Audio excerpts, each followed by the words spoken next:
Boa noite, meu nome é Felipe. Vamos para mais uma live de leitura bíblica. Mas antes, vamos começar com a nossa.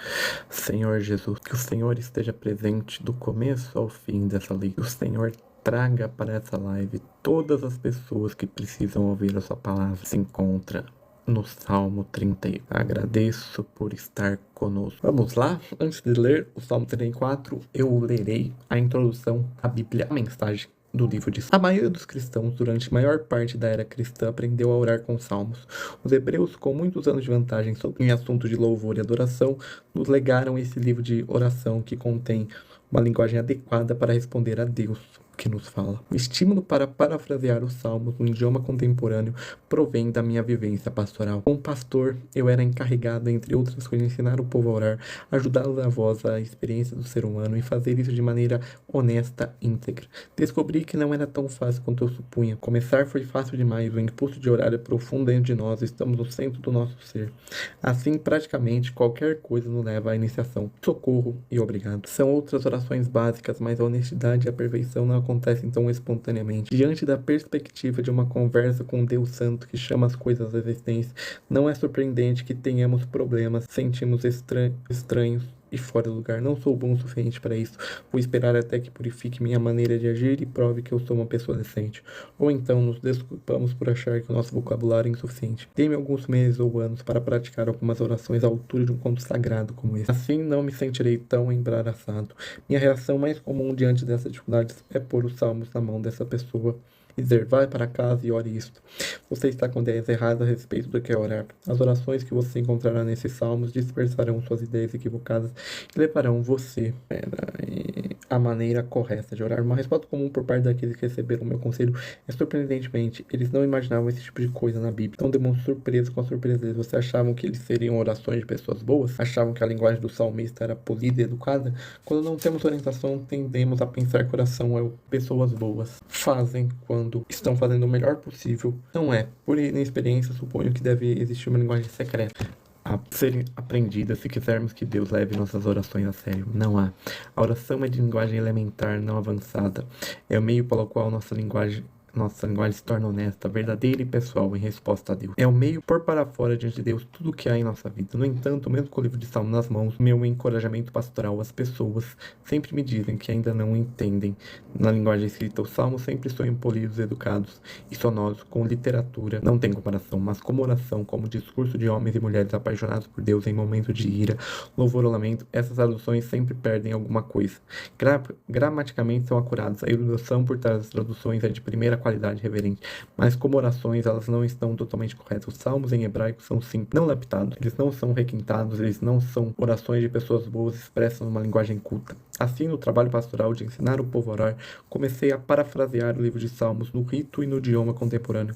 Eu queria proporcionar a homens e mulheres o acesso ao imenso alcance parecida com a deles. Também é a linguagem na qual essas orações em forma de salmo foram primeiramente expressas e escritas por Davi e seus sucessores. Continuo querendo fazer isso, pois estou de certa moda de que somente quando desenvolvermos a honestidade em estado natural e a perfeição em nossa oração nos tornamos inteiros, verdadeiramente humanos em Jesus Cristo, que também orou o salmo. Os salmos são letras de músicas, a metade delas são de autoria de Davi, que começou ainda garoto trabalhando no ramo de negócio da família, mas chamou a atenção do rei como soldado e como músico. Aparentemente, Davi escreveu as canções a vida inteira, até mesmo quando estava fugindo de um rei louco e depois que ele mesmo se tornou rei. Muitos diretores de música do templo também escreveram salmos, assim como Salomão, filho de Davi, judeus prisioneiros de guerra na Babilônia e outros. Na época de Davi em diante, talvez antes, quando o povo de Deus se juntava para adorar, eles cantavam salmos.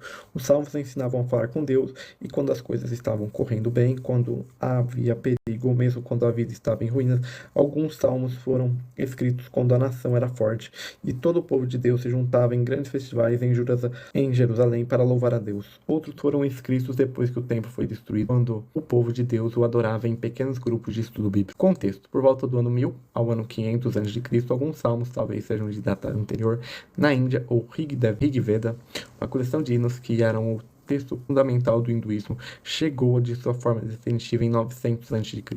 Esses hinos se prestavam à adoração de vários deuses, especialmente Indra, deus do céu, das tempestades e da guerra. O mais antigo dos poemas hindu é o Upanishad, escrito no século VI a.C. Então esse é o contexto de Salmos, é um ótimo livro, como o tradutor dessa Bíblia fala.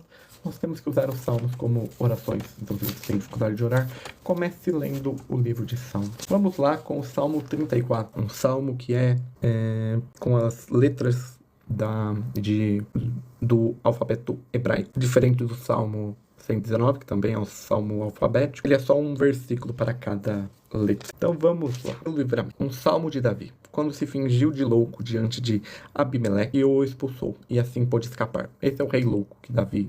Bendirei o Senhor em toda em circunstância, o seu louvor estará sempre em meu lábio. Aleph. Eu me gloriei no Senhor, que todos os humildes e oprimidos ouçam e se alegram. Bet. Proclamam a majestade do Senhor comigo, e todos, uma voz, exaltamos o seu nome.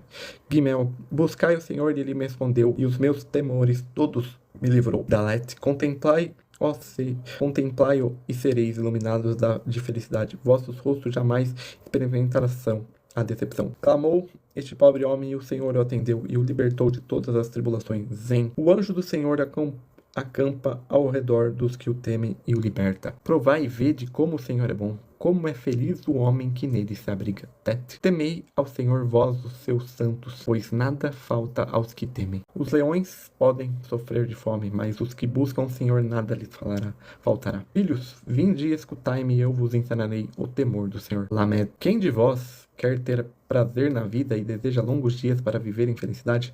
Mem. Guarda tua língua do mal, e tuas lábias falarão falsamente. Num. Aparte-te do mal e pratica o bem. Busca a paz, empenha-te por conquistá-la. Samek. Os olhos do Senhor contemplam o justo, e seu ouvido estão atentos ao clamor por socorro. Ain. A face do Senhor está contra os que praticam o mal, para a terra apagar qualquer lembrança deles. Suplicam os justos, e o Senhor os ouve e os liberta de todas suas aflições. Sade. Perto está o Senhor do que tem o coração quebrantado e salvos do espírito abatido. O justo enfrenta muitas adversidades, mas de todas elas o Senhor o liberta. O Senhor preserva-lhe todo o ser, nenhum osso sequer é quebrado. Os ímpios serão destruídos por sua própria maldade, e os que odeiam os justos serão condenados. O Senhor resgata a vida dos seus servos. Todos os que nele buscarem refúgio serão absolvido. E essa é a leitura do Salmo 34. Agradeço a todos que assistiram. Logo menos essa live estará disponível no YouTube. Tenham um bom início de semana, um bom resto de segunda-feira e até a próxima live.